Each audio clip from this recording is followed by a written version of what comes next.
দেখুন খেজুরের গাছ দুটি কত সুন্দরভাবে দাঁড়িয়ে আছে, দুজন দুজনকে ধরে, এবং নিঃস্বার্থভাবে তার মালিককে সে খেজুর দিয়ে যাচ্ছে এবং ছায়াও দিয়ে যাচ্ছে। কিন্তু এমন একটি সময় আসবে, সে গাছ দুটি আর তখন ফল দিতে সক্ষম হবে না এবং গাছটি সময়ের সাপেক্ষে মারা যাবে। তখন মালিকে কি করবে? এই গাছ দুটিকে কেটে ফেলবে এবং লাকড়ি হিসেবে জ্বালিয়ে দিবে।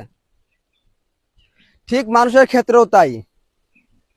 যতক্ষণ আপনি ফল দিতে পারবেন, ছায়া দিতে পারবেন, ততক্ষণ আপনি ভালো থাকবেন সবার কাছে।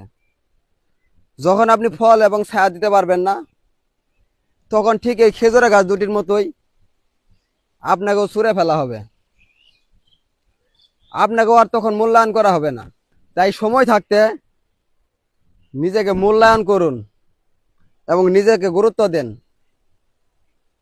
কারণ আপনি যতই মানুষকে দিবেন, আপনি কারোর কখনো মন পাবেন না। সর্বশেষ আপনাকে এই খেজুরের গাছটার মতোই আপনার অবস্থা হবে। তাই এই কঠিন সমাজকে আপনি যতক্ষণ দিতে পারবেন, ততক্ষণই ভালো থাকবেন। তাই সময় থাকতে নিজের গুরুত্ব দিন, নিজের মূল্যায়ন করুন।